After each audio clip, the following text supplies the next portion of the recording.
Welcome to my home away from home.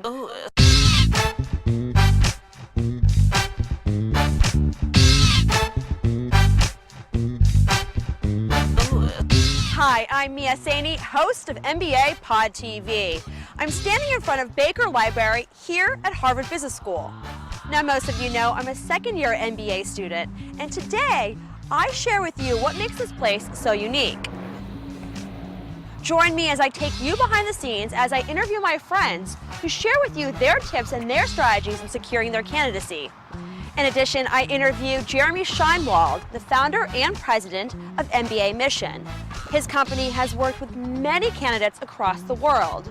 So join us as we show you how to get into Harvard Business School. If there are two words that are maybe synonymous with HBS, they're the case method and general management. And I think that general management is an approach to learning that says that all business problems are interconnected. You can't have something that's exclusively a finance problem or exclusively a marketing problem. You know, all aspects of a business problem affect all different aspects of a business. And so you know, I think that HBS has modeled itself as a general management school. But that said, in the last couple of years, almost about 50% of all students have gone to the finance field, and I think about 25% have gone to consulting. And so, you know, while there's a general management philosophy underpinning the education, and maybe underpinning the decisions of those in those fields, overwhelmingly students are gravitating towards a few narrow professions. Now, as Jeremy mentioned, having a general management degree doesn't prevent you from entering a specialized concentration upon graduation. Harvard's emphasis is on general management. In the first year, everyone takes required courses, and in the second year, all electives.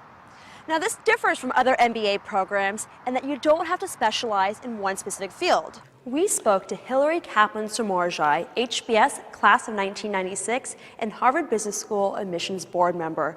She told us why Harvard places such an emphasis on the general management program. At HBS, we offer the general management degree because we feel that it gives students the most flexibility in their career. We're looking long term, and we think the general management degree will allow you to do what you want when you want it in your long career.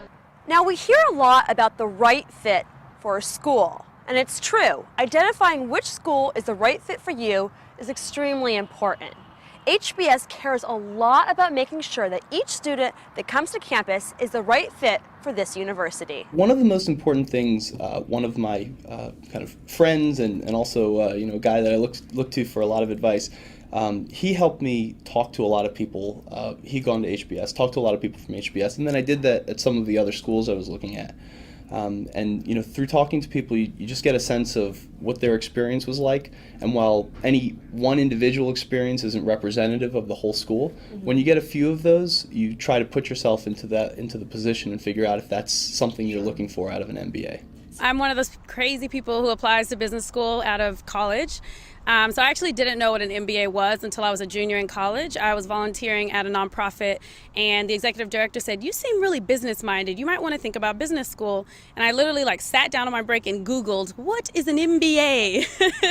And I saw, Harvard Business School popped up, and it said, "Do you want to change the world? Are you a leader? Do you want to affect people?" And I was like, "Yes, I want to do all those things." When I came to HBS, there was just something about the people that really compelled me to be here. They were fascinating people. They had such interesting stories. They had so much to share, and they were all learning from each other and having these incredibly dynamic conversations, and I just so wanted to be a part of it. Now, one of the main reasons I chose to come to Harvard Business School is the CASE method.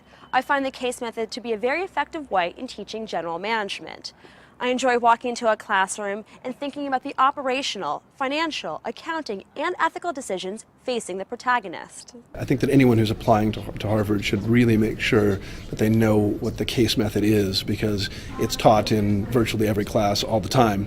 And you're learning through the actions of a protagonist in a essentially a story about a business problem.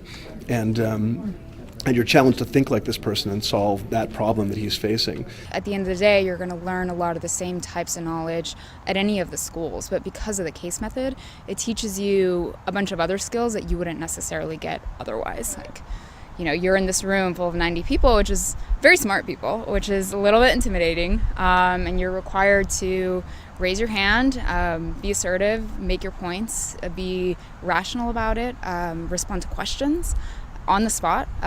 So it's a skill that I really wanted to develop, that I thought was something that's just useful for business and just life in general, which is very unique to HBS. You really get to know your classmates and learn from your classmates, and it's real world experience.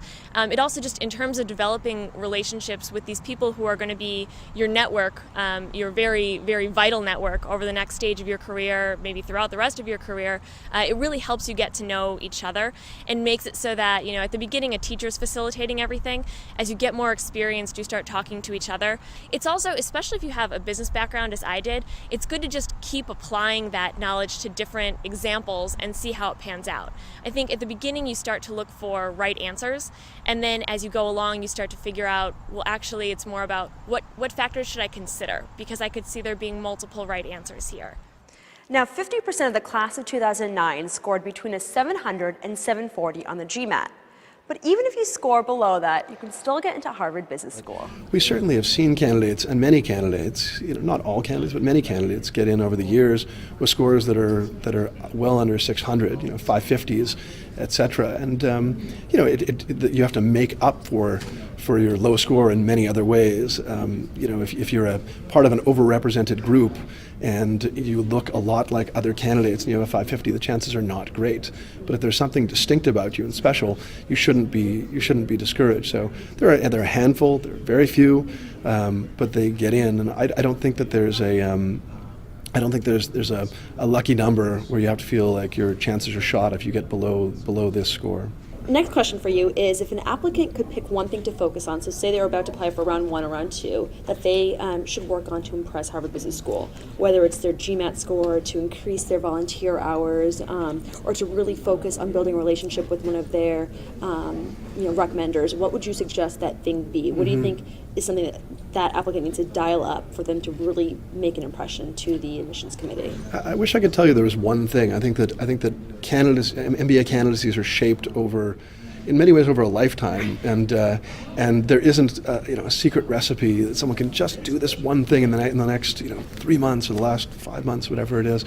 And I think that candidates need to really focus on themselves and identify what is interesting and different about themselves, and then communicate that to the admissions committee, through their essays, through their resume, through their interviews, etc. And I don't think it's something where, like I said, where there's a recipe. It's just more of a general approach to an individual application that will make the difference for them. The first thing I did was kind of map out all the different topics or the questions that the schools were asking, and then start to brainstorm lists of things that I could write about in each category, and then look at the whole school's application together. So if there are 4 essays, look at the lists I had made for the 4 questions and pick out things that work together to make an application where I didn't keep talking about the same aspect of myself, but maybe where I could pick out a couple different complementary stories to highlight different things. So I would really recommend kind of mapping it all out first, and once you do that, you kind of start writing, and then there's also the whole writing and editing process, and I got feedback from a lot of different people, so that took a while. But I think the hardest part was just figuring out what I wanted to talk about, and that's where I would start early, even months before. Just keep a little notebook where if you remember an anecdote or a story, you can kind of jot it down on a list of